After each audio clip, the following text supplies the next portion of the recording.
Myths can't be translated as they did in their ancient soil. We can only find our own meaning in our own time. We still think of a powerful man as a born leader and a powerful woman as an anomaly. I hope that people will finally come to realize that there is only one race, the human race, and that we are all members of it. Our problem right now is that we're so specialized that if the lights go out, there are a huge number of people who are not going to know what to do. But within every dystopia, there's a little utopia. Speculative fiction encompasses that which we could actually do. Sci-fi is that which we're probably not going to see. Optimism means better than reality. Pessimism means worse than reality. I'm a realist. Every aspect of human technology has a dark side, including the bow and arrow. If the national mental illness of the United States is megalomania, that of Canada is paranoid schizophrenia. Reading and writing, like everything else, improve with practice. And, of course, if there are no young readers and writers, there will shortly be no older ones. Literacy will be dead, and democracy, which many believe goes hand in hand with it, will be dead as well. Sooner or later, I hate to break it to you, you're gonna die. So how do you fill in the space between here and there? It's yours. Seize your space. Science is a tool, and we invent tools to do things we want. It's a question of how those tools are used by people. If I waited for perfection, I would never write a word. Reality simply consists of different points of view. A divorce is like an amputation. You survive it, but there's less of you. An eye for an eye only leads to more blindness. When things are really dismal, you can laugh, or you can cave in completely. I'm a strict agnostic. It's very different from a casual, I don't know. It's that you cannot present as knowledge something that is not knowledge. You can present it as faith. You can present it as belief, but you can't present it as fact. 1984 is not a wonder tale. Not only could it happen, but it has happened, but under different names. If you're put on a pedestal, you're supposed to behave yourself like a pedestal type of person.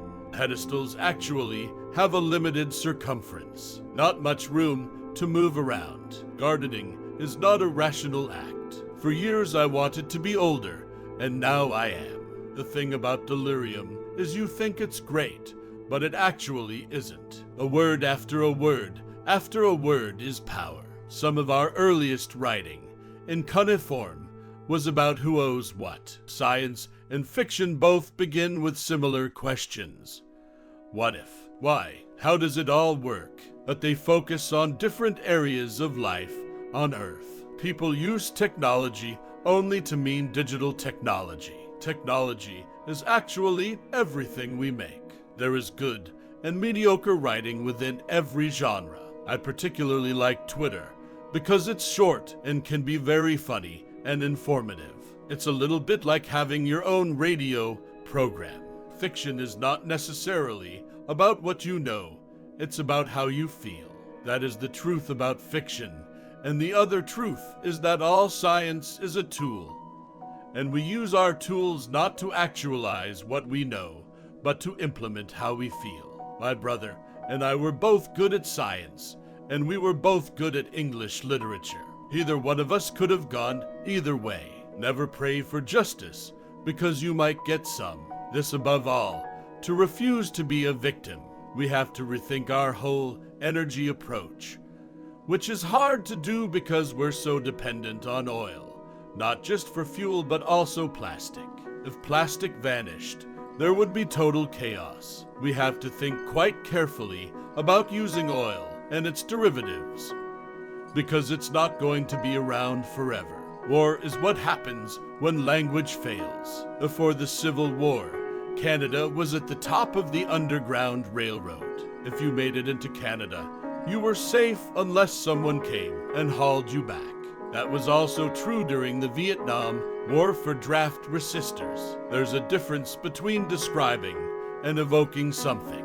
You can describe something and be quite clinical about it. To evoke it, you call it up in the reader. That's what writers do when they're good. Please don't make the mistake of thinking that Oryx and Crake is anti-science. Science is a way of knowing and a tool. Like all ways of knowing and tools, it can be turned to bad uses, and it can be bought and sold, and it often is. But it is not in itself bad. Like electricity, it's neutral. Some bioengineering is good, especially if it results in plants that are more drought-resistant or perennial food crops. Once you publish a book, it is out of your control. You cannot dictate how people read it. Genres aren't closed boxes. Stuff flows back and forth across the borders all the time. I know that some books and some writers, you can pretty much draw a square around it and say, nobody under 40 or nobody under 25. With my books, it always has been and continues to be spread right across the board. And I think the operative term is reader. Little girls are cute and small only to adults. To one another, they are not cute. They are life-sized. The Eskimos had 52 names for snow because it was important to them. There ought to be as many for love. If you feel that there's the author and then the character, then the book is not working. People have a habit of identifying the author with the narrator. And you can't, obviously, be all of the narrators in all of your books, or else you'd be a very strange person indeed. The genesis of a poem, for me, is usually a cluster of words. The only good metaphor I can think of is a scientific one, dipping a thread into a supersaturated solution to induce crystal formation. I don't think I solve problems in my poetry. I think I uncover the problems. Once upon a time, novelists of the 19th century, such as Charles Dickens, published in serial form. A reader can never tell if it's a real thimble or an imaginary thimble, because by the time you're reading it, they're the same. It's a thimble. It's in the book. I was once a graduate student in Victorian literature, and I believe, as the Victorian novelists did, that a novel isn't simply a vehicle for private expression, but that it also exists for social examination. I firmly believed this. Their mothers had finally caught up to them and been proven right. There were consequences, after all, but they were the consequences to things you didn't even know you'd done. Some people mistakenly think nature is very nice and benevolent and never betrays. Because I am a mother, I am capable of being shocked, as I never was when I was not one. The myth that everyone once read great literature is just a myth. The answers you get from literature depend on the questions you pose. When I am writing fiction, I believe I am much better organized, more methodical. One has to be when writing a novel. Writing poetry is a state of free float. If I were going to convert to any religion, I would probably choose Catholicism, because it at least has female saints and the Virgin Mary. If social stability goes pear-shaped, you have a choice between anarchy and dictatorship. Most people will opt for more security, even if they have to give up some personal freedom. Science fiction is filled with Martians and space travel to other planets, and things like that. You could tell The Handmaid's Tale from a male point of view. People have mistakenly felt that the women are oppressed, but power tends to organize itself in a pyramid. I could pick a male narrator from somewhere in that pyramid. It would be interesting. Popular art is the dream of society. It does not examine itself. The threat to the planet is us. It's actually not a threat to the planet. It's a threat to us. Science never makes things that do not have to do with what we feel, by which I mean what we want and what we fear. I'm a person of whim and easily distracted. I don't like multitasking. When I'm doing one thing, I like to do just that thing. I grew up with the biologists. I know how they think. The beginning of Canadian cultural nationalism was not, am I really that oppressed, but am I really that boring?